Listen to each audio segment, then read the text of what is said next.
True. Nervous.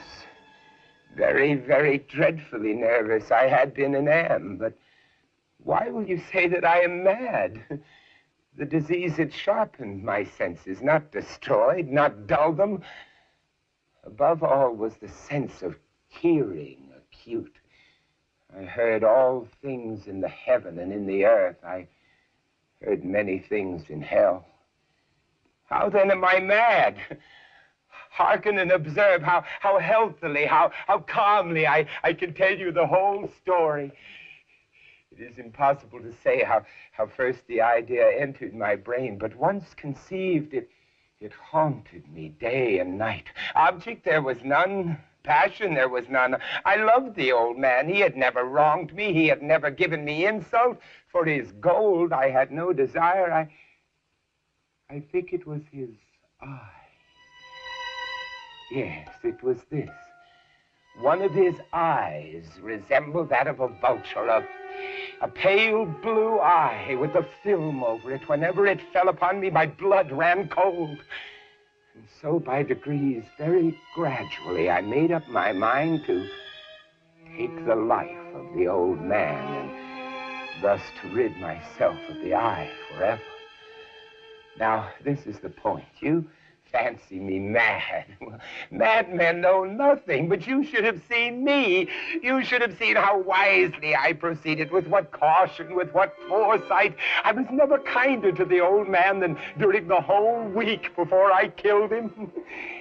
And every night, about midnight, I turned the latch of his door and I opened it, oh, so gently. And then when I had made an opening sufficient for my head, I put in a dark lantern, all closed so that no light shone out. And then I thrust in my head. Oh, you would have laughed to see how cunningly I thrust it in. I moved it very slowly, very, very slowly, so that I might not disturb the old man's sleep. It took me an hour to place my whole head within the opening, so far that I could see him as he lay upon his bed. Now, would a madman have been so wise as this? And then, when my head was well in the room, I undid the lantern cautiously. Oh, so cautiously I undid it, just so much that a single thin ray fell upon the vulture eye. This I did for 7 long nights, every night at midnight. But I found the eye always closed, and so it was impossible to do the work. For it was not the old man that vexed me, but his evil eye. And every morning when the day broke, I went boldly into the chamber and spoke courageously to him, calling him by name in a hearty tone and inquiring how he had passed the night. So you see, he would have been a very profound old man indeed to suspect that every night, just at 12, I looked in upon him while he slept. Upon the 8th night, I was more than usually cautious in opening the door.